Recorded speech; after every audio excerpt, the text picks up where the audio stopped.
Donc, nous allons terminer la journée avec une table ronde sur l'avenir de l'hypnose.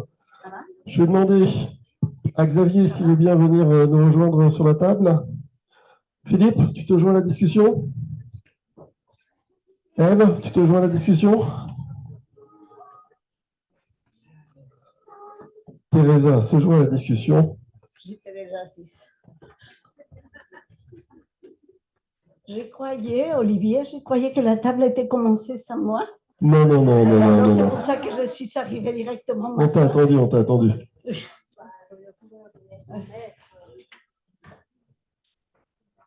Oh, je ne sais même pas. J'aime peut-être aussi qu'un regard. Je prépare un petit papier quelque part, mais je sais plus où je l'ai posé, mon papier. Oui, je l'ai posé là. Tania viendra demain, du coup, elle n'est pas prévue ce soir. Installe-toi mieux, je vais rester debout, moi. Installe-toi mieux. Je vais rester debout. Ça fait bien d'être debout de temps en temps. Ce que je vous propose, c'est d'avoir un propos liminaire par rapport à ce thème, et puis ensuite de partager la parole entre mes différents camarades. Pourquoi ce thème sur l'avenir de l'hypnose? Vous savez tous, hein, je ne vous ferai pas l'affront de vous le rappeler, mais je vais quand même le faire. On parle de 3 âges d'or de l'hypnose. Premier âge d'or de l'hypnose, Franz Anton Mesmer, le vrai Mesmer. Vous savez certainement que l'homme de spectacle, c'est donné pour nom Mesmer, mais avec 2 S, pour éviter d'avoir des soucis avec la famille de Franz Anton Mesmer. Et donc, en tout cas, avec le magnétisme animal, on parle du premier âge d'or de l'hypnose, qui va ensuite retomber dans l'oubli, jusqu'à ce que l'hypnose, tel le phénix, renaisse de ses cendres.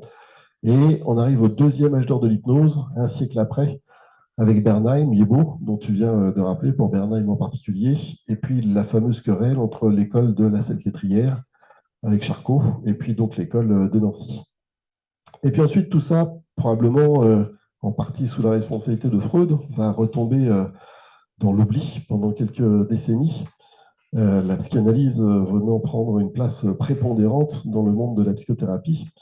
Et il faudra attendre certainement Milton Erickson, mais on peut considérer qu'avec Erickson, on a le 3e âge d'or de l'hypnose, parce qu'en tout cas, en France, depuis 2000, il y a eu une très grosse accélération de l'appétit pour l'hypnose, une véritable explosion en 2010, et peut-être qu'aujourd'hui, le soufflet est en train de retomber.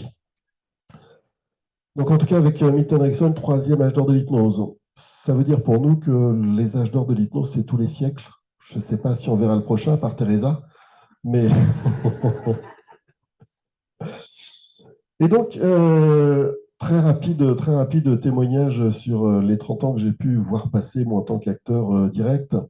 Milton Erickson, j'ai déjà dit ce matin, au moment de son décès, en 1980, a lieu le premier congrès international dédié à l'œuvre d'Erickson. Aucun Français n'est présent à ce congrès.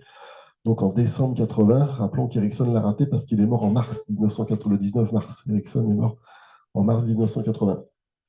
Donc Jean Godin commence à enseigner l'hypnose érectionnelle dans les années 80. Et au départ, il a enseigné ce que j'appellerais la calinothérapie. Alors Jean, je dois tout à Jean, je dois ma vie, mon œuvre à Jean. Et ça a été un acteur prépondérant du retour de l'hypnose en France.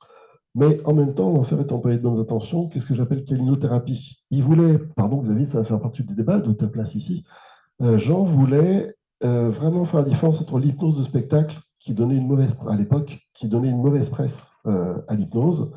Et à l'époque, quand on disait qu'on faisait de l'hypnose, on était tout de suite carchérisé, c'est qu'on était un gourou, c'est qu'on était un charlatan, c'est qu'on n'était pas quelqu'un de bien, en tout cas. Et Jean a repris l'expression qui vient de Daniel Arose à la base, de nouvelle hypnose, pour dire oui, c'est de l'hypnose, mais c'est nouveau, c'est pas celle que vous connaissez, c'est pas ce que vous voyez à la télé, ça peut être quelque chose d'infiniment plus intelligent. Et pour bien marquer la différence entre l'hypnose de spectacle et l'hypnose thérapeutique, l'hypnose médicale, il a enlevé tout ce qui sentait le soufre. Et du coup, on est arrivé dans une hypnose qui ressemblait beaucoup à relaxation plus métaphore. C'est ça que j'appelle kinésithérapie. Je vais vous relaxer.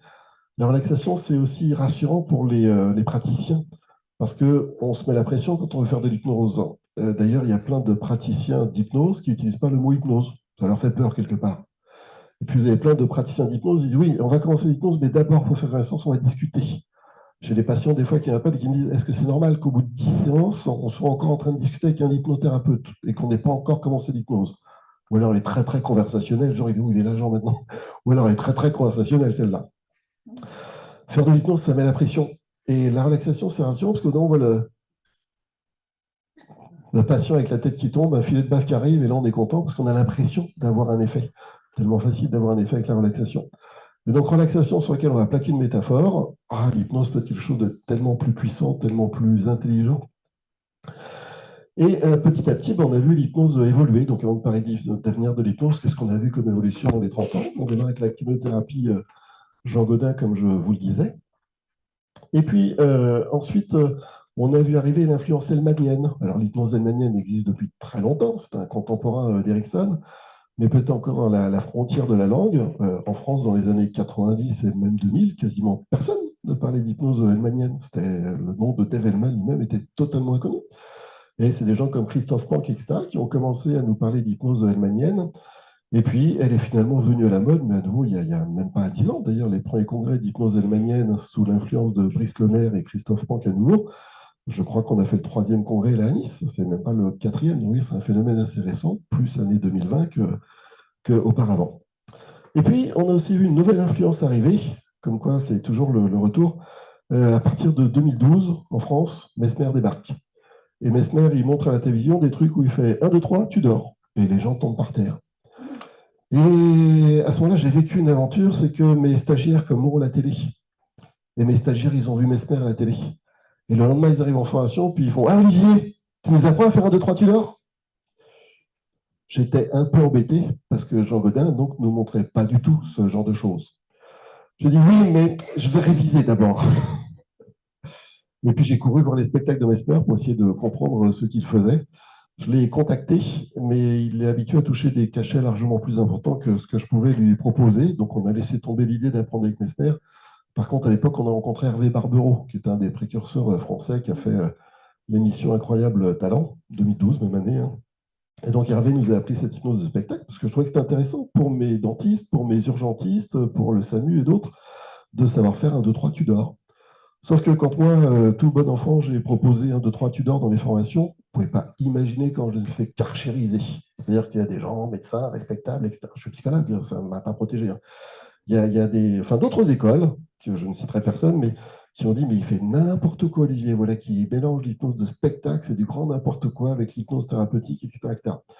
Bon, puis finalement, tout le monde est venu à peu près à cette idée. Et aujourd'hui, effectivement, même ceux qui me décriaient hier proposent des cours. Alors, ils ne vont jamais appeler ça hypnose de spectacle, mais c'est rupture de pattern. Voilà. Donc, rupture de pattern, c'est aussi un vocabulaire nouveau qui est apparu dans le monde de l'hypnose. Il y a 20 ans, personne ne parlait de rupture de pattern. Donc, ça, c'est vraiment l'influence de l'hypnose de spectacle. Et puis, ensuite est apparu le Swan. Le Swan, c'est le monsieur qui est là, qui l'a beaucoup popularisé en France. Et puis, en quelques années, le Swan, ça a effectivement été une traînée de poudre. Beaucoup de gens s'y sont intéressés. Une autre évolution que je peux noter, c'est le Covid. Parce que le Covid a amené les gens à travailler en vidéo. Et il y a 10 ans, quasi personne ne faisait d'hypnose par visio. Et aujourd'hui, je pense que plus de la moitié des praticiens font de l'hypnose par visio, et y compris des formations par visio. Parce qu'on a aussi compris un truc, c'est que quand tu fais par visio, tu n'as pas besoin de payer un cabinet. Tu économises un loyer, etc., etc. Puis le patient, lui, il évite de se déplacer. Enfin, au niveau économique, c'est intéressant pour plein de gens. Et donc, bah, ça, c'est aussi une nouvelle forme d'hypnose qui est développée, l'hypnose par visio, vraiment depuis le Covid. Euh, pour poser simplement comme ça des touches bah, sur l'évolution de l'hypnose jusqu'à aujourd'hui, voilà à peu près ce que j'avais à pointer. Et puis, une chose qui est ancienne, par contre, c'est, comme je l'ai déjà pointé d'ailleurs, les guerres d'ego, les guerres de pouvoir, les guerres de chapelle, etc., etc. Ça, c'est nouveau, ça n'a jamais existé nulle part, surtout en France. Il y a plusieurs querelles qui sont bien embêtantes pour nous et une évolution de l'hypnose qu'on pourrait proposer, c'est réussir à arrêter de s'engueuler. Ça serait une bonne chose. Une engueulade qu'on voit beaucoup, y compris sur le groupe hypnose, c'est les gens, et Jean l'a rappelé, les gens qui n'ont pas de diplôme universitaire dans le domaine de la santé. Je suis psychologue, ça me rend bien service. Vous avez des gens qui font des reconversions, qui avaient un autre métier avant, puis qui viennent à l'hypnose. Et je pense d'ailleurs qu'en France, aujourd'hui, c'est la plus grande partie des hypnothérapeutes. Je pense qu'il y a plus d'hypnothérapeutes non professionnels de santé que d'hypnothérapeutes médecins, dentistes, sages-femmes, psychologues ou je ne sais quoi. Et du coup, les deux se sont obligés de se faire la guerre. Parce que régulièrement, les postes qu'on voit, c'est non, mais c'est pas parce que tu as un diplôme que tu es quelqu'un d'humain et que tu vas être un bon thérapeute, parce que pour être un thérapeute, il faut avoir beaucoup travailler sur soi, par exemple. Et quand tu as passé, je sais pas quoi, un psychiatre, je crois que c'est bac plus 11 là, ces gens-là, quand tu es bac plus 11, qu'est-ce que tu vas avoir le temps de travailler sur toi, etc., etc. Et puis les médecins qui disent, non, mais vous improvisez. Alors hier, tu étais coiffeuse et aujourd'hui, tu es hypnothérapeute. Mais tu ne te rends pas compte, hein, tu es dangereuse, tu vas pouvoir faire du mal sans te rendre compte que tu fais du mal, etc., etc. Et donc, en gros, tout le monde s'engueule dans tous les sens en disant, bah, moi, je sais mieux que toi. Le jour où on arrêtera de dire moi, je pense que tout se passera mieux. Et l'hypnose, avec le bon souvenir, c'est une des premières choses que j'enseigne, c'est que quand on commence par l'exercice du bon souvenir, c'est pour apprendre à vraiment écouter l'autre. Parce que le premier exercice en hypnose, c'est bah tiens, tu vas m'indiquer un bon souvenir, puis moi qui ne te connais pas et qui ne sais même pas de quelle île tu me parles, je vais te raconter tes vacances pendant 10 minutes. Bah, vous avez intérêt à apprendre à utiliser les mots flous qui ont beaucoup plu à Teresa. C'est apprendre à utiliser des mots flous. Mais le premier enseignement de cet exercice, c'est que quand je raconte le bon souvenir de l'autre, bah, comme je ne le connais pas et comme je ne connais pas son île, j'ai tendance à imaginer, à me représenter les choses, mais je me les représente avec ma carte du monde. Ce qui fait qu'on apprend très vite à quel point on fait des projections. À quel point, quand je veux parler à l'autre de lui, en vérité, je parle de moi. Et pourtant, les psychologues cliniciens sont censés être les spécialistes des tests projectifs. Ah ben, c'est vraiment avec l'hypnose qu'on apprend qu'est-ce que c'est qu'un test projectif, c'est pas la fac. Et donc cet exercice-là d'apprendre l'accompagnement dans le bon souvenir, d'apprendre tout simplement l'accompagnement, je crois que ça aide justement à prendre de la distance par rapport au moi-je. Mais de façon paradoxale, c'est dans le monde de l'hypnose qu'il y a beaucoup de moi-je. Je l'ai dit, hein, guerre d'ego, etc., etc., etc. Dans tous les mondes, oui. Et puis également, on revient régulièrement à la question du diplôme. Ça fait 20 ans que j'entends dire attention, attention, un jour vous allez voir ce que vous allez voir sur le fait qu'il y aura un diplôme. Alors, il y a quelques temps, sans vouloir faire trop moi j'ai été vraiment au plus proche parce que je suis conseiller municipal de Fontainebleau depuis 25 ans et le maire avec lequel je travaille depuis 25 ans, c'est Frédéric Valtou, qui a été notre avant-dernier ministre de la Santé. Alors, un jour, le miracle arrive, j'ai un de mes meilleurs amis qui se retrouve être ministre de la Santé. Alors là, je me dis, la cause de l'hypnose, on va pouvoir la faire avancer. Bon, mais comme vous le savez, le gouvernement a duré 9 mois. Et en 9 mois, tu n'as même pas le temps d'accoucher de quoi que ce soit. Vous, les femmes, vous y arrivez. Bah alors, les hommes politiques, et les femmes politiques, pas mieux d'ailleurs, on a accouché de rien du tout. Par contre, ça a permis avec Antoine Bioy et d'autres, ça a permis de discuter de toutes les propositions de loi qui avaient déjà été faites. Et Antoine, en particulier, m'a dit, tu sais, Olivier, tu as l'impression qu'il y a des guerres entre les écoles d'hypnose. Je te garantis qu'au Sénat, les discussions sur une loi pour un diplôme d'hypnose, c'était pas la guerre, c'était atomique le truc. Parce qu'une des premières conditions pour qu'une loi puisse sortir, c'est que l'ordre des médecins arrive à se mettre d'accord avec l'ordre des infirmières, arrive à se mettre d'accord avec l'ordre des kinés, arrive à se mettre d'accord avec les psychologues qui n'ont pas d'ordre, etc., etc. Et il m'a dit, mais tu aurais vu la violence des discussions, je n'ai jamais vu ça.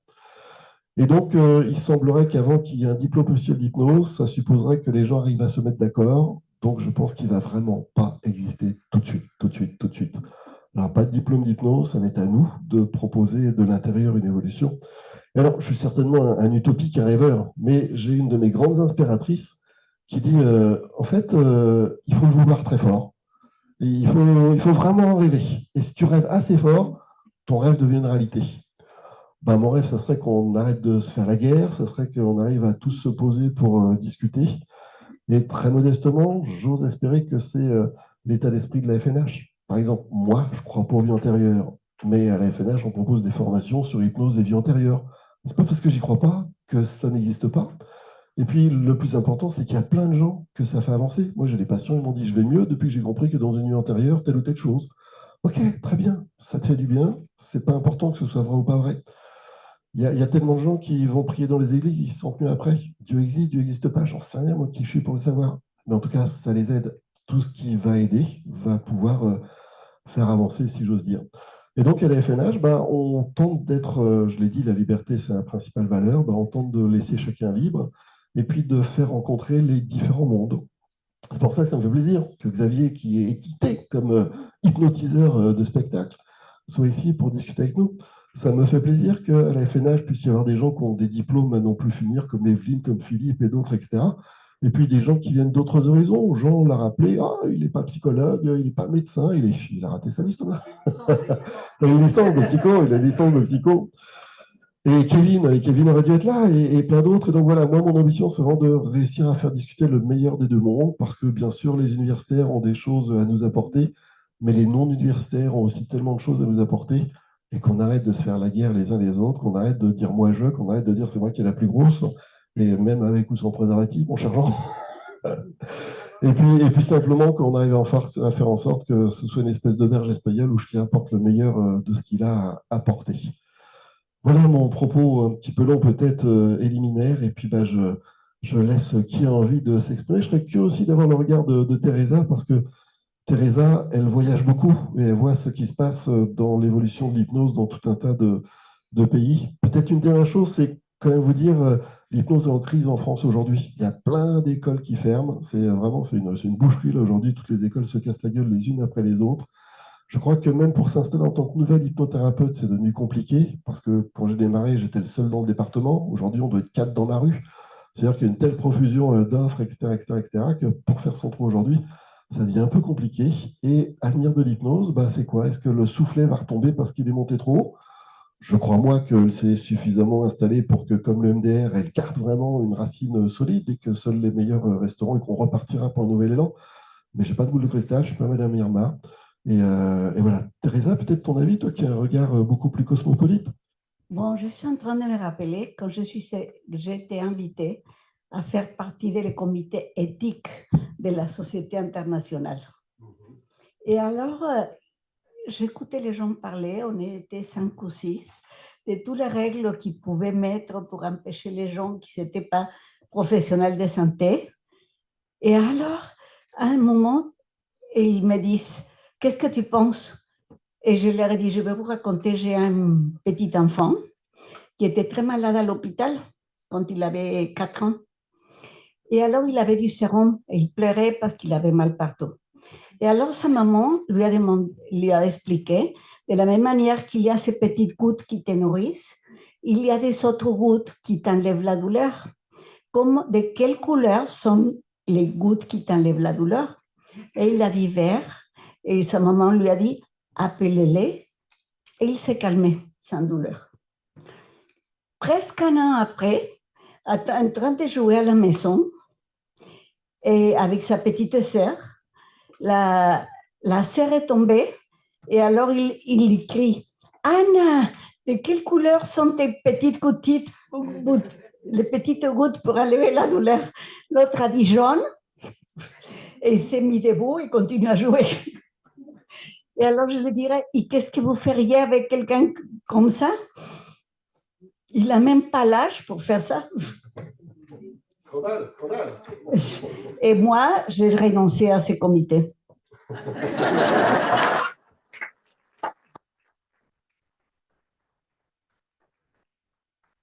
Nous, chez nous, au Mexique, c'est beaucoup plus flexible chez nous, je crois. Chez nous, au Mexique, nous donnons des cours de hypnose conversationnelle, par exemple par des professeurs, par des gens qui vendent, qui sont en vente, et presque pour tout le monde qui voudrait avoir une communication, on l'annonce ainsi, pour avoir une communication plus efficiente qui arrive du dedans au dedans. Et tu m'as dit que le thème d'aujourd'hui, c'était l'avenir de l'hypnose. Ce que je voudrais, c'est que l'hypnose soit partie de la vie quotidienne de la plupart des gens. Qu'ils peuvent travailler avec eux-mêmes en auto-hypnose, qu'ils puissent utiliser l'hypnose conversationnelle, et que ce soit partie de la vie tranquillement. Alors, je considère que notre brochette d'intervenants là ici sur la table ronde, qui est tout sauf ronde, sont des gens qui, par leur position, ont une vue d'ensemble, une vue transversale, une vue de haut, des choses comme ça. Philippe, dans le même ordre d'idée, avec le groupe Hypnose, tu discutes avec des milliers de personnes, tu as une vue d'ensemble globale. Quelle est ton opinion sur ces questions? Ça m'aurait arrangé que tu précises quelles étaient les questions. Ton regard sur l'avenir de l'hypnose. Une seule question, ton regard sur l'avenir de l'hypnose. J'en sais foutre rien, profondément. Il y a des trucs que je peux espérer. Je peux espérer que le niveau d'ensemble augmente et, si possible, et je rappelle que depuis 14 ans, j'accueille sur le groupe Hypnose sans me foutre complètement que les gens soient en reconversion, qu'ils soient professionnels de santé ou pas. Et ça doit faire 12 ans que je forme indifféremment des gens qui sont des professionnels de santé et qui n'en sont pas.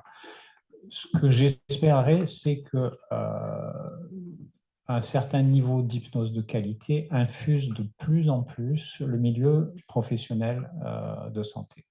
Ça, c'est quelque chose que j'espérais.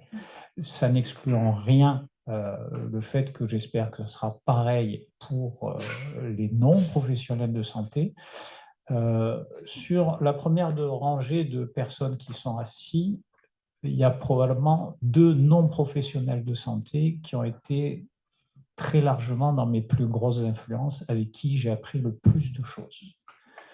Donc, mon job à moi, c'est de continuer à fournir dans le groupe Hypnose le plus d'informations possible, le plus de capacité à se former juste en allant regarder des vidéos et des dossiers, en répondant au plus de monde. En tant que formateur, ou parce que je fais des bouquins, de nouveau, de participer au fait que le niveau moyen progresse le plus régulièrement possible. C'est vraiment le seul point sur lequel je peux agir. À l'exemple de Teresa, juste avant le Covid, la doyenne de la fac de pharmacie de Marseille m'a demandé de venir. On a discuté ensemble parce que les différentes facs se réunissaient pour fixer ce qu'on appelait à l'époque les mineurs, c'est-à-dire des modules supplémentaires en première année qui ensuite permettaient de faire des ponts, etc. Et elle m'a demandé de réfléchir sur l'hypnose. Donc j'ai fait des mind maps, j'ai fait des espèces de pré-programmes de formation qui permettaient de faire rentrer l'hypnose comme mineur en passant par la fac de psycho. 6 mois et 2 rencontres après, des doyens avaient changé. La fac de médecine s'était alliée à la fac de dentaire pour barrer la route à ce genre d'idées, et la fac de psycho, entre le doyen, le vice-doyen, le gardien de l'immeuble et celui qui surveillait le parking étaient en train de s'entretuer. Et puis le Covid est arrivé et ça a réglé le problème. Donc, je crois qu'il y a tellement de problèmes en France actuellement que la législation sur l'hypnose, tant qu'il n'y a pas 12 morts, 14 meurtres et un mec qui s'achète une mitrailleuse pour tirer dans une église ou une mosquée où est-ce qu'on porte une kippa? Merci. Ou dans une synagogue, voir les trois en même temps, ça ne se reposera plus avec la même urgence. Donc, en attendant, ça sera un sacré bordel. Tout ce que j'espère, c'est que le niveau moyen, comme je peux y assister depuis 14 ans et quelques, continuera à augmenter régulièrement. Ce qui est embêtant, c'est les trous béants qu'il peut y avoir au milieu.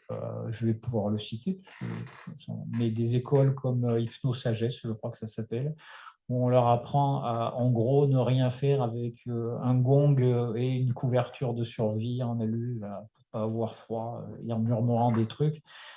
J'espère que celle-là, elle va faire partie de celle qui va fermer. Et qu'il y en aura d'autres comme ça. À l'autre bout du spectre, je pense exactement la même chose.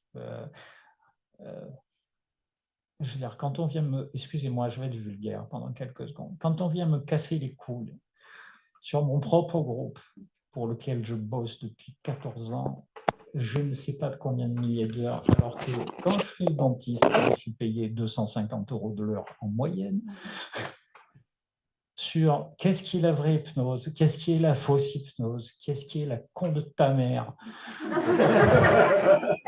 Toutes choses que je ne réponds pas en direct sur les posts parce qu'il faut quand même gérer le machin, ça me fatigue. l'hypnose, c'est pas l'étape de la loi, ou alors si c'était l'étape de la loi, elle est tombée sur les pieds de quelqu'un qui a tellement hurlé qu'il les a fendus.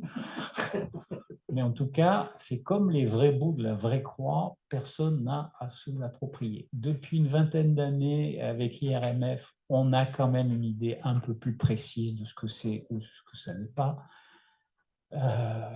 Donc se battre là-dessus, en oubliant complètement que pour 99,5% d'entre nous, on fait de l'hypnose pour au bout faire de la thérapie, et donc ça a certaines implications quant à sa forme, sa progression, la posture de l'opérateur, l'écoute, la participation, la libération et l'autonomie du patient, ça me flingue. Quand toi, tu fais une hypnose sur scène, ton objectif, il n'est pas sur scène, c'est le public. Donc, tu n'es pas tenu au même cadre, aux mêmes règles. Techniquement, ce que tu fais est intéressant parce que, sous une certaine façon, on peut l'adapter. On a déjà eu cette discussion. Si tu veux, ce que tu fais, tu as toutes les qualités du monde et la question n'est pas là. Mais c'est fourni à pratiquement tout le monde depuis 2006, 2008, 2009 et que les head hackers ont mis ça sur la place publique et qu'à quelques variations près, c'est repris. Et on a tout intérêt à le reprendre parce que justement, comme le disait Olivier, il y a des attentes maintenant de la part de nos patients. Donc, qu'on soit capable, à la demande, de faire une hand-to-face ou un butterfly ou un truc comme ça, oui, il faut avoir ça dans notre musette. Mais le but pour nous, c'est d'améliorer au bout du compte la qualité de la thérapie. Et donc, notre job, c'est un mélange qui va au-delà de l'hypnose en termes stricts.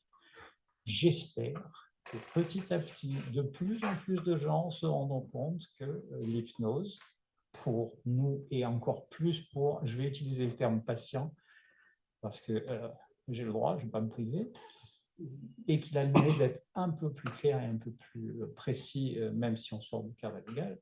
L'objet de notre travail, de tout ce qu'on fait, de tout ce qu'on amène, il est là. Il n'est pas dans le fait de savoir si j'ai une plus grosse bite que toi. Ma femme vous confirmera que j'ai un matériel terriblement standard.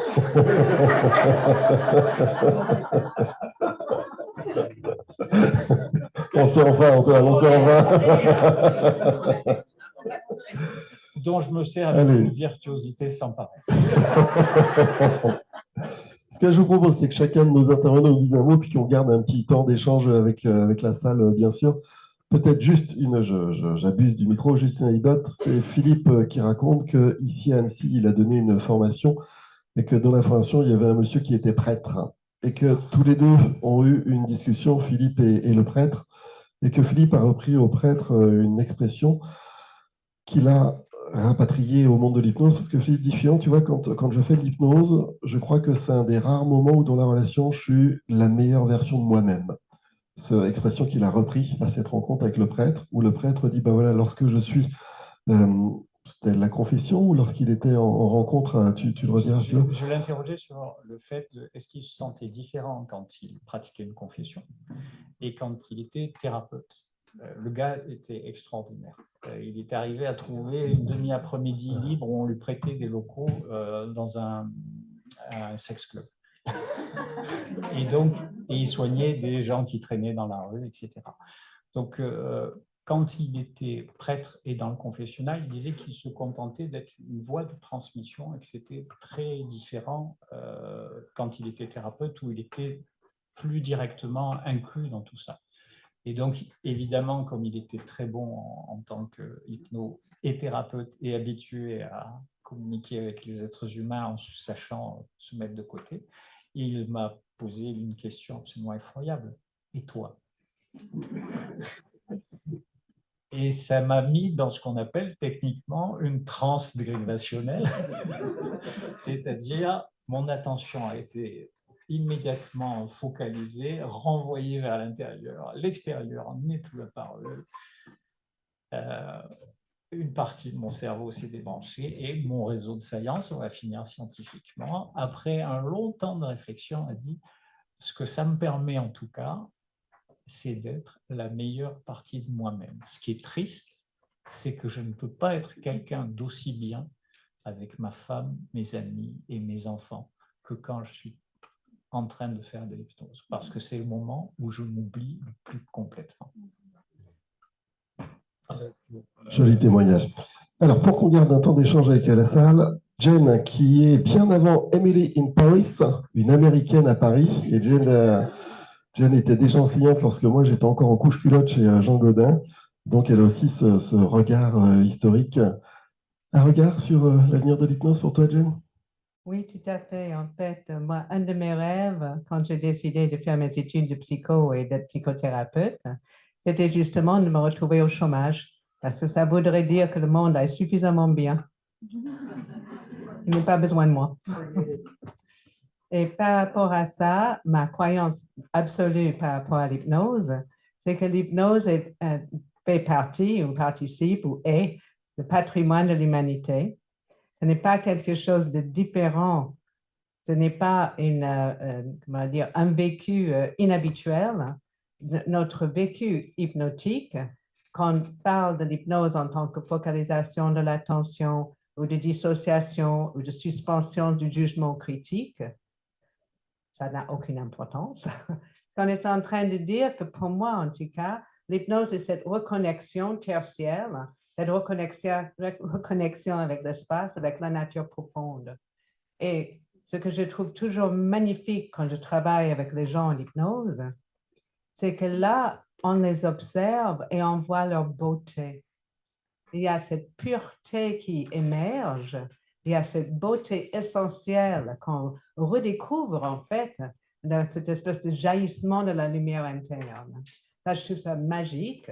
Et je rejoins Philippe qui disait la meilleure partie de soi, en fait, probablement parce que justement, il y a cette pureté qui se rejoint, en fait, l'essence même de chacun qui émerge à ce moment-là. C'est fugace, c'est provisoire, mais ça donne de l'espoir par rapport à la possibilité de connexion à plus long cours. On a du niveau quand même. Hein. Merci, Jen. Xavier? Bonjour à tous. Donc déjà, je me présente parce que je crois que personne ne me connaît en fait ici. Moi, j'ai commencé l'hypnose, je m'appelle Xavier Claude, j'ai commencé l'hypnose il y a à peu près 10 ans. J'étais ancien directeur d'école. Donc c'est le seul diplôme que j'ai. Donc je rejoins Jean et je veux te féliciter pour la présentation que tu as faite, ainsi que tous les intervenants. Enfin, on va en parler un peu parce que quand on parle d'avenir de l'hypnose, j'ai commencé l'hypnose par le spectacle que j'ai découvert il y a 10 ans. C'était une connerie avec des potes au départ. Et puis, très rapidement, on s'est fait repérer par les journalistes, la télé. On a fait Incroyable Talent dans la foulée. On a trouvé un producteur et puis tout a explosé. En quelques mois, j'ai lâché mon boulot, j'ai tout lâché. Et formateur dans l'âme, j'ai décidé de créer mes premières formations. Vous en parliez ce matin dans un salon. Alors, au début, c'était une petite salle, et puis une plus grosse salle, et puis une deuxième et une troisième. On arrive aujourd'hui, parce que j'ai dû quitter ma session de formation pour venir vous voir, on est à notre assez drôle 999e élève. Voilà, le prochain sera le 1000e. C'est une belle fierté d'avoir construit ça, surtout qu'on est vraiment le spectacle. Tu parlais du conflit entre les hypnothérapeutes. Je suis très content de voir qu'il y a vraiment ce conflit avec les médecins, pas les médecins. Nous, on a un peu la même chose avec ceux qui font les campings, ceux qui font les salles de spectacle. Et finalement, on s'est rendu compte que rien n'avançait, et je suis complètement d'accord avec toi, Olivier, parce que tout était en conflit. Et finalement, si je suis là aussi aujourd'hui, c'est parce que j'ai eu la chance de rencontrer Olivier puis Tania. Olivier qui est venu nous voir en spectacle et qui a dit c'est intéressant parce que vous parlez de thérapie, parce que nous, la seule mission qu'on ait, c'est de parler d'hypnose et de faire découvrir un petit peu l'hypnose en France et notamment aussi dans le monde. Alors, je suis très nul en anglais, désolé Jane, mais du coup, moi, dans les pays francophones. Et je suis tombé sur un gars hyper ouvert. Il met de l'hypnose spirituelle dans ses formations, donc... en tous les cas, hyper ouvert, qui a été hyper ouvert. Ils sont venus avec nous, hyper ouvert, parce qu'ils sont venus avec nous au Cap d'Agde, donc vous imaginez le degré d'ouverture.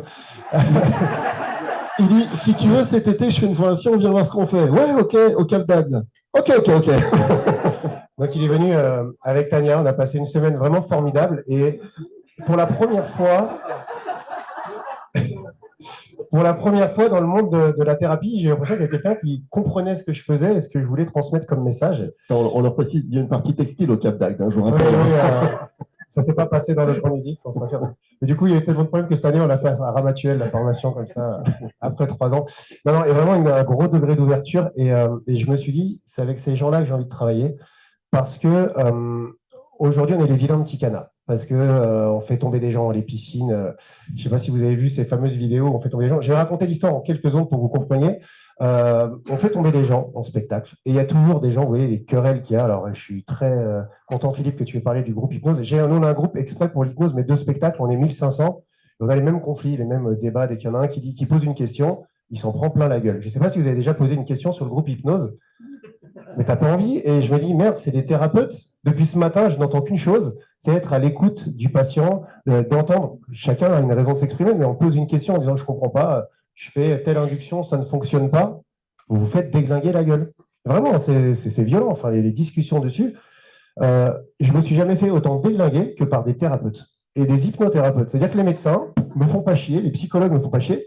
Les seuls qui sont vraiment violents, mais vraiment dans leurs mots, alors quand on les a surtout à travers Facebook, ce sont les thérapeutes. Et quand on échange et on discute avec eux, on se rend compte qu'il y a quand même un problème de connaissance, de confiance, souvent des thérapeutes qui ont du mal à remplir leur cabinet. Et finalement, on décharge un peu ce problème en disant, c'est à cause de vous, les gars, vous avez vu l'image que vous montrez, c'est à cause de vous, du coup, les gens ne viennent pas nous voir, ils ont peur. Alors que finalement, quand on rencontre les personnes en 10 secondes, si vous savez parler d'hypnose, vous savez les rassurer. Pourquoi j'ai cette position aussi? Parce que, comme je vous dis, j'arrive à près de 1000 élèves. Et là où je veux te rejoindre sur ces questions de diplôme, c'est qu'aujourd'hui, il y a la FNH, il y a l'Arche, il y a Synapse, on prend toutes autant concurrentes les unes que les autres, mais en tous les cas, avec des certains critères et des qualités qu'on peut retrouver. Sur les 1000 personnes que j'ai formées, il y a peut-être 300, 400 thérapeutes qui sont venus parce qu'aujourd'hui, on voit qu'avec l'hypnose rapide, on peut apprendre à aller beaucoup plus vite, proposer autre chose, en tous les cas, une autre philosophie que les clients vraiment adorent. Sur ces 400 personnes, j'ai peut-être vraiment 150 écoles différentes. Ça veut dire que j'en ai qui me disent qu'ils font de la demi-hypnose. Ils ont fait de l'hypnose, comment tu dis, de l'hypnose sagesse. Alors, celle-là, je ne l'avais pas eu. Mais en fait, aujourd'hui, ce qui est inquiétant, c'est que tous, autant que vous êtes formés en hypnose, et bien demain, vous pouvez aussi ouvrir une école de formation. Alors, il y a la problématique des hypnothérapeutes, mais il y a la problématique des formateurs en hypnose. Et moi, aujourd'hui, je vois des gens, ils viennent dans notre école, ils ont fait 2 spectacles dans leur vie, et je vois, boum, je fais des formations. Et quand je vois le niveau qu'ils ont, je vous jure que ça fait vraiment peur de voir que ces gens-là font des formations. Alors, hormis le fait qu'un thérapeute puisse avoir un diplôme, ce qui m'inquiète, c'est le nombre d'écoles. C'est clairement un business, le nombre d'écoles de formation qui poussent en thérapie ou en spectacle, avec des gens qui ne sont pas qualifiés et qui vont former des gens à leur tour. Et aujourd'hui, on voit les dégâts que ça fait, en fait, parce qu'on a beaucoup de gens qui transmettent quand même une vraie mauvaise image de l'hypnose, ou en tout cas qui ne savent pas de quoi ils parlent. Et je suis vraiment ravi d'avoir assisté à cette conférence depuis ce matin, parce que j'entends parler des Evelyne Joss, on ne s'était jamais rencontrés, des Philippe Miras, où ils m'envoyaient des petits pics de temps en temps sur le groupe Facebook. Mais je suis très ravi de rencontrer toutes ces personnes, où j'ai téléchargé ton petit fichier de 100 pages et que j'ai trouvé excellent, et le discours que tu as eu, je voulais te féliciter. Et voilà, d'avoir des gens qui savent parler d'hypnose et surtout qui savent regrouper toutes les personnes pour essayer de parler en une voix. Et je pense que si nous tous, on se tire dans les pattes, on n'arrivera jamais à faire avancer notre discipline. Peu importe qu'il y ait des médecins, peu importe qu'il y ait des psychologues, si nous, déjà, on se tire dans les pattes à s'envoyer des mines dans la tronche, on n'avancera pas, en fait. Alors oui, on fait de l'hypnose de spectacle, mais quelque part, on peut voir tout ce que ça vous dessert, mais on peut voir aussi tout ce que ça apporte. J'ai la chance d'être avec ma femme qui, elle, fait vraiment partie du milieu médical. Donc, quand on s'est rencontrés, forcément, on voit que les discussions avaient quand même été assez frontales sur est-ce que j'utilise des ruptures de pattern, est-ce qu'on les utilise pas, et on s'est dit, mais comment on pourrait associer ces techniques de spectacle dans le milieu médical? Parce qu'aujourd'hui, moi, en formation, je rencontre des infirmières, je rencontre des médecins, je rencontre des podologues, je rencontre des kinés, qui me disent, j'ai été faire une formation, on m'a appris à faire une induction en 20 minutes, plus une anamnèse où je passe 25 minutes, plus derrière un protocole que je vais empiler. Bon, finalement, ma séance, elle dure 1h, 1h10. Et moi, je suis infirmière et quand je suis avec un patient, j'ai 15-20 minutes avec un patient. Je n'ai jamais le temps avec un podologue, un kiné, il va être 1 heure avec un patient. Un dentiste, je ne sais pas combien de temps tu passes avec lui. Voilà, ouais, entre 15 et 4 heures. Toi, la marche est... En tous les cas, finalement, je me suis rendu compte avec ces gens qui venaient chercher de l'hypnose rapide, quand est-ce que sur le terrain, ils l'utilisaient vraiment? Eh bien, concrètement, jamais. Je travaille avec des pompiers. On a beaucoup parlé avec Tania sur les interventions au SMUR. Eh bien, quand on vous apprend de l'hypnose ericksonienne avec toutes les qualités et tout ce que ça apporte, eh bien, c'est long. Et finalement, concrètement, ce sont des outils qu'on ne peut pas mettre en place. Aujourd'hui, on a décidé de se spécialiser dans la douleur. On crée des formations en gestion de la douleur. On explique, Diane, tu as pu en faire tout à l'heure les frais. Voilà, tu es passé par là. Ou quand tu disais, Teresa, c'est de mettre de l'hypnose dans notre vie de tous les jours. Aujourd'hui, quand vous maîtrisez les techniques d'hypnose conversationnelle, mais aussi les outils d'induction très rapide, quand on maîtrise tous ces outils, on peut régler n'importe quel problème émotionnel en quelques minutes. Quand on sait de quoi on parle, en quelques minutes, on peut le faire. Et nous, on ne veut pas dire que l'hypnose de spectacle, c'est mieux. En fait, on veut juste montrer que c'est des outils qui vous permettent d'aller vite et que des fois, on a de plus en plus besoin de situations d'urgence. Et bien, au moins, vous connaissez, vous avez ces outils. Et si je suis là aujourd'hui, c'est juste pour vous dire, regardez ce qui se fait. Ce sont des choses qui sont utiles, que vous pourrez utiliser. C'est une boîte à outils, vous les utiliserez pas, mais vous pouvez les connaître. Si un jour vous avez quelqu'un qui vient vous voir en vous disant « Moi, je suis super réceptif, j'adore quand je me prends une rupture, et fais-la moi, moi, vous connaissez l'outil, vous savez le faire. » Ce que tu disais, quand les gens viennent te voir avec ça, au moins tu sais de quoi parler. Allez, on part d'aller vite. Ouais. On part d'aller vite. On va laisser la parole à Evelyne, dernière intervenante de la table ronde. Puis après, je suis vraiment curieux d'avoir votre tour à vous, la salle, votre tour à vous, les hypnos. On est censé terminer à 18h. On ne sera pas aux pièces. S'il y a 2-3 questions encore après, bien sûr, on prend les questions. Evelyne, une intervention que je te sais être capable de faire rapide avant qu'on laisse la parole à la salle. Ben, moi, je suis un peu mitigée par rapport à l'avenir de l'hypnose, en même temps positive et pas toujours positive. Effectivement, j'ai vu en 30 ans des fleurir, surtout ces dernières années, plein de formateurs qui n'ont finalement pas suffisamment de base de mon point de vue. Ils ont fait quelques jours de formation. On parlait de la coiffeuse, on parle de quelqu'un de réel. Cette dame qui venait de se former en hypnose s'est tout de suite lancée dans la formation en hypnose. C'est quelqu'un qui n'a pas fait de supervision, ce qui était il y a 30 ans, quand moi j'ai commencé, quelque chose d'absolument évident. On faisait de la supervision. Donc, je trouve que effectivement, je crains que ça perde en qualité. Moi, je me fiche éperdument que les gens aient des diplômes ou pas de diplôme, parce que en fait, on peut rattraper. À l'université, on apprend des tas de choses dont on ne se sert jamais. Moi, les statistiques, j'en ai jamais fait depuis que je suis sortie. Donc, c'est possible, mais ça demande du travail. Par exemple, moi, un de mes collègues à l'université où je suis prof, à Metz, eh bien, il n'a pas de diplôme.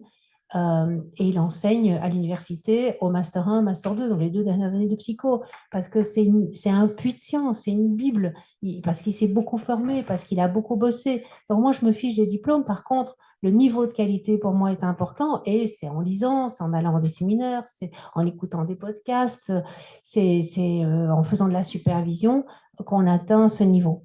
Alors, je pense que ça infuse de plus en plus. Donc ça, c'est le côté positif. Par exemple, moi, je donne 15 heures d'initiation à l'hypnose en Master 2, en Master 2 en psycho, donc dernière année de psycho. Donc, je trouve qu'il y a une ouverture de plus en plus importante qui fait qu'on peut avoir au moins cette sensibilité. Par contre, je pense que c'est jamais acquis. Donc, j'ai eu des contacts avec Roxana Erickson. On a fait des interviews que vous pouvez trouver sur ma chaîne YouTube Résilience Psy, où elle explique qu'elle habite dans la Bible Belt, donc dans la ceinture de la Bible. Donc, c'est une région aux États-Unis où jusqu'à présent, on pouvait faire de l'hypnose, c'était accepté, c'était remboursé même par les assurances, et maintenant c'est interdit. Pourquoi? Parce que les communautés chrétiennes ont pris un pouvoir très important et très sectaire et interdisent maintenant l'hypnose. Donc je pense que rien n'est jamais gagné. Et ce que j'ai envie de dire, peut-être un petit pavé dans la mare, parce que là je suis consultée pas pour l'hypnose spécifiquement, mais ça en fait partie, c'est l'intelligence artificielle. J'en ai parlé avec Jane, je pense que c'est un des avenirs de l'hypnose, que ça nous plaise ou pas. Donc, les gens, voilà, on parlait d'avoir des avis tranchés. Bien, au lieu d'avoir un avis tranché, écoutez les gens qui les utilisent et vous serez étonnés. Et quand le Covid a commencé, ça semblait juste débile de faire de la thérapie, hypnose ou n'importe quoi, d'autres comme type de thérapie, en visio. Maintenant, c'est passé dans les mœurs. Sachez que l'IA va passer. Aux États-Unis, c'est déjà beaucoup plus développé. En France, on est dans un pays où on manque de tout. Donc, les régions comme la mienne, moi j'habite dans le trou du cul de la Normandie, où il n'y a rien, enfin voilà, c'est le désert. Donc, on n'a pas de psy. Il n'y a pas de psy à des kilomètres à la ronde. Je crois qu'il faut minimum faire 40 ou 60 kilomètres pour avoir un psy. Bien sûr, tout le monde est débordé, donc il n'y a pas d'accessibilité au niveau des psychologues. Il y a l'accessibilité financière aussi, hein, c'est cher un psy, ou même un thérapeute qui n'est pas psy. Hein, donc c'est cher d'avoir de l'aide thérapeutique. En plus, les psys ou les thérapeutes, ils ne sont pas disponibles tout le temps. Ils ne sont pas disponibles quand les gens font des crises d'angoisse la nuit. Ils ne sont pas disponibles quand c'est la Noël et que les gens ont envie de se suicider parce qu'ils ont subi des problèmes familiaux et que ça les réveille.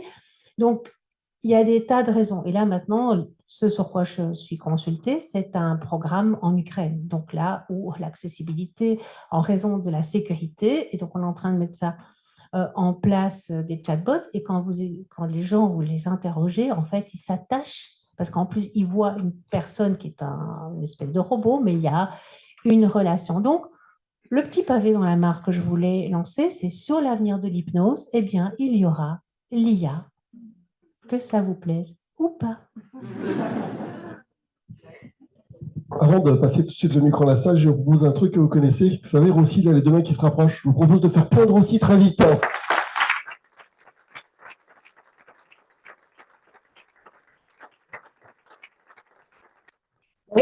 Ça marche. T'as vu l'addiction rapide? Qui veut réagir? Qui veut donner un avis? Qui veut poser une question? On est là pour échanger, on vient de le dire. Antoine, merci.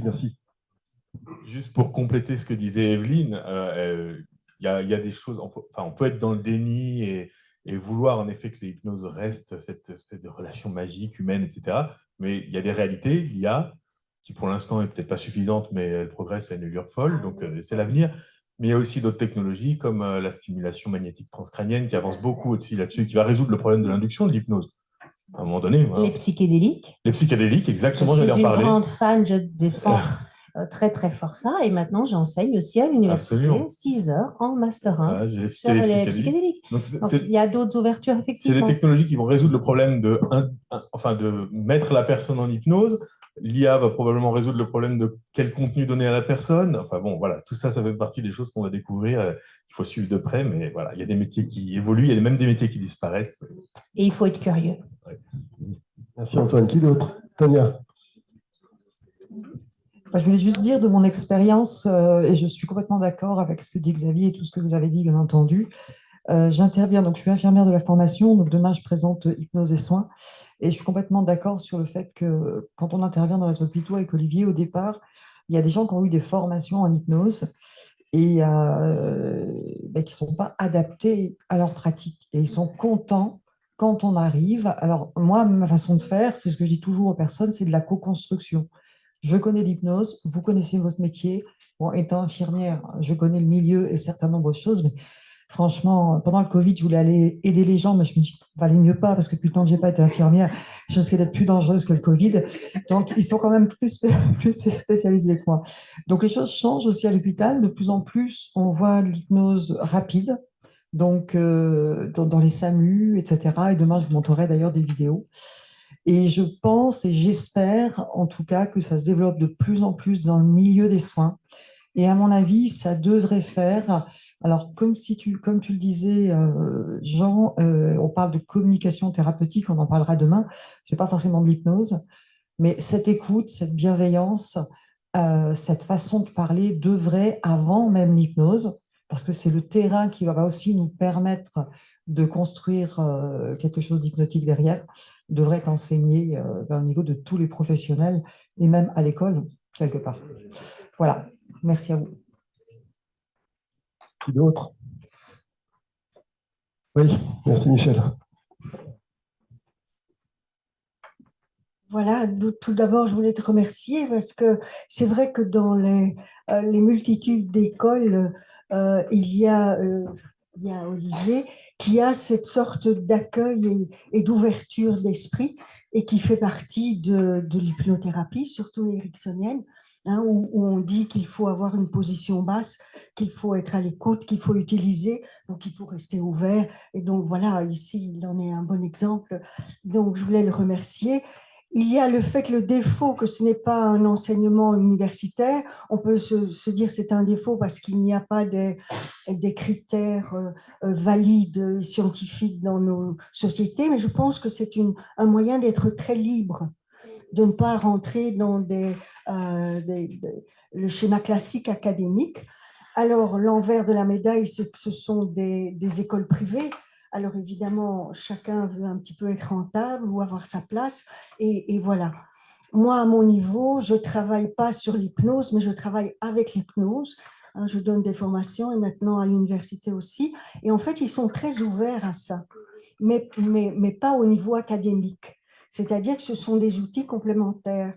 La difficulté, c'est de faire la différence entre les soignants, les personnes qui veulent aider, hein, les personnes qui sont psychologues et les personnes qui simplement veulent utiliser l'hypnose ou autre chose. Et avoir pour chacun un, volet où il y a, je pense, l'idée d'un travail sur soi, parce qu'on parlait de supervision avec Evelyne, le travail sur soi, on le fait pas beaucoup dans les écoles, hein, et il y aurait peut-être aussi l'éthique et le cadre. C'est quoi être thérapeute, quoi. Hypnose, hypnothérapeute, psychologue, psychothérapeute, ce sont des cadres différents. Et donc, il faudrait des formations par rapport à ça. Merci pour la parole. Merci Michel. Qui d'autre?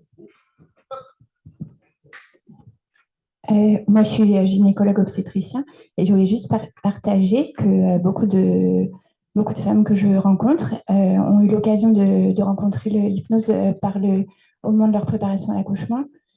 Et je trouve ça chouette, enfin l'hypnose ou l'auto-hypnose. Et du coup, c'est une opportunité très vaste en fait d'être en contact avec l'hypnose. Et alors, pas les dames qui ont accouché il y a plus de 10 ans, mais celles qui ont accouché il y a moins de 10 ans, il y en a vraiment beaucoup et qui du coup sont très intéressés après par la suite. C'est vraiment effectivement une évolution récente qu'on constate, hein, c'est que l'hypnose a de plus en plus sa place à l'hôpital et que le nombre de gens qui ont se opéré, à qui on a parlé d'hypnose parmi les choix possibles, il y a 10 ans ça n'existait pas, aujourd'hui ça se voit, ça s'entend.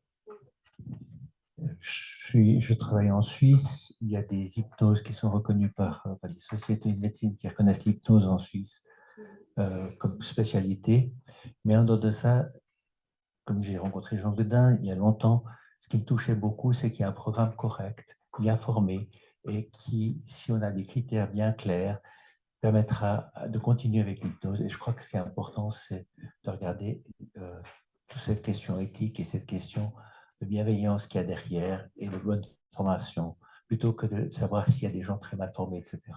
Donc moi, je reste plutôt très touché par ce que j'ai eu avec Jean Guedin, après qui a été repris ici et qui continue. Et j'aimerais que ça continue, c'est tout ce que je voulais dire. Merci, je souhaite la même chose que toi. Qui d'autre?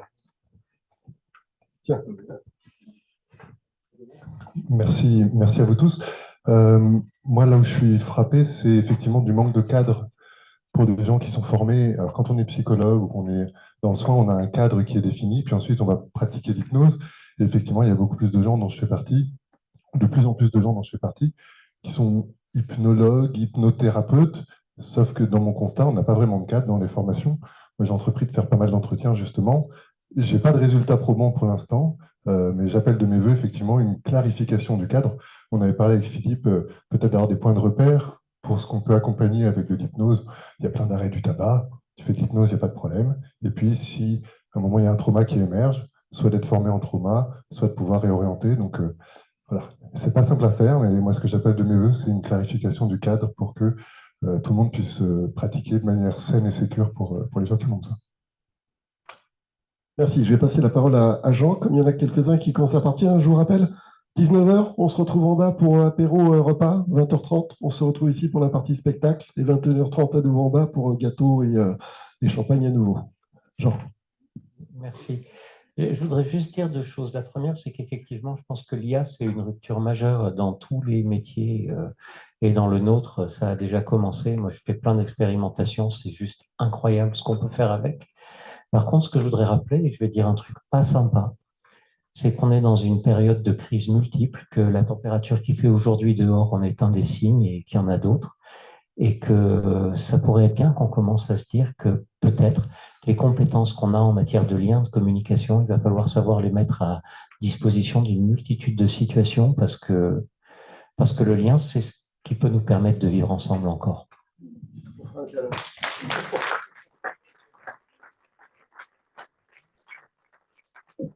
Excuse-moi, Olivier, je veux revenir sur ce qu'il dit Jean aussi.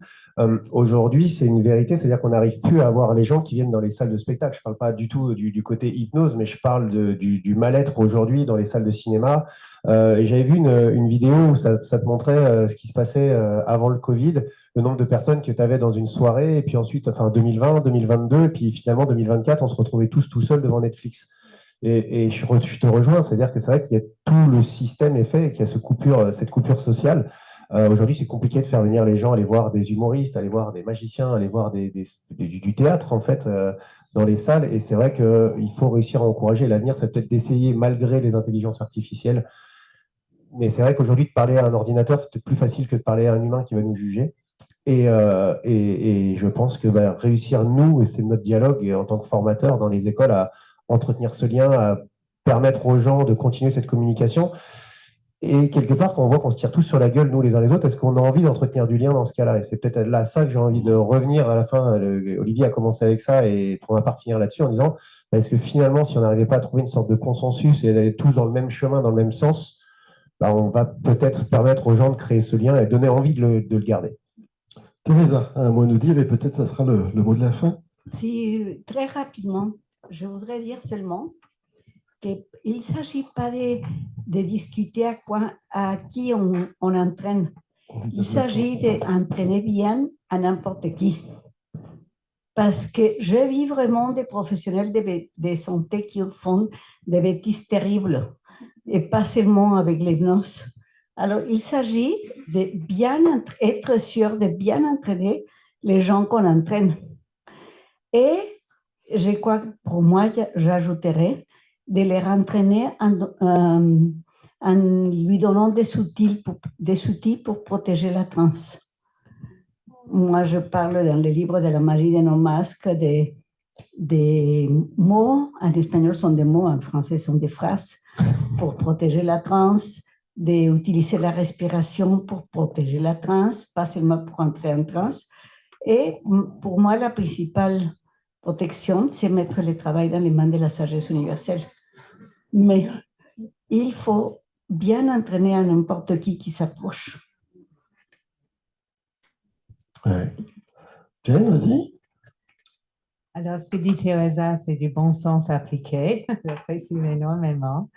Et en écoutant tout le monde, y compris, je me disais que nous pouvons possiblement orienter, pas abandonner, mais avoir une autre orientation complémentaire par rapport à l'intelligence artificielle, par rapport aux soins, etc., en considérant que la communication hypnotique, la capacité à créer une relation propice, la possibilité de connecter avec le vrai soi en quelque sorte, de créer une connexion véritable avec les personnes autour de nous et le monde, y compris les plantes, les animaux, que ça, c'est enrichissant et facilité par le vécu hypnotique, par cette suspension de jugement, par cette focalisation de l'attention, par cette capacité que nous avons naturellement de nous dissocier de ce qui est problématique, de manière à porter notre attention sur ce qui va dans le bon sens. Et ça, il y a une expression, moi je suis pas aussi ancienne que Teresa, mais je suis beaucoup plus ancienne qu'un certain nombre d'entre vous. Alors, en 68 aux États-Unis, en tant que hippie, etc., Il y a une expression qui dit bien ce dont on parle là, quoi. Hein? Alors, pour les anglophones, c'est what goes around comes around. Hein? Ce qui veut dire que ce que vous produisez, vous allez le recevoir en retour. Donc, on a tout intérêt, effectivement, à produire quelque chose qui facilite l'humanitude, hein, et l'humanité. Et cela nous permettra justement de durer plus longtemps et en meilleure santé, avec un meilleur état d'esprit. Alors, demain, on termine la journée sur une autre table ronde à laquelle, vous avez vu, je n'ai pas donné de thème. Je suis resté flou pour le coup, parce que le thème, c'est table ronde de clôture. Comme ça, on met ce qu'on veut dedans. Si certains d'entre vous ont une frustration de ne pas avoir pu plus échanger ce soir, eh ben, on prendra vraiment un temps plus important pour l'échange avec la salle dans la table ronde de demain de clôture. On a parlé de faire du lien, on a parlé d'humanitude, on a parlé de plein de choses.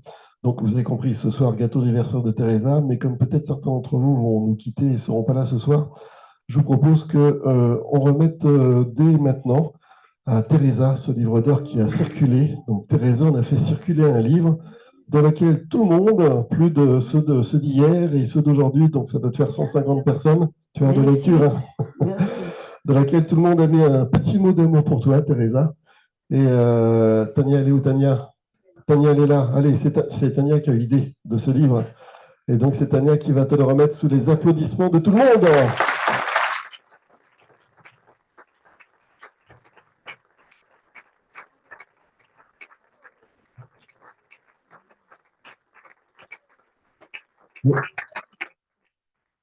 On va entendu parler du petit-fils, le petit-fils de Teresa.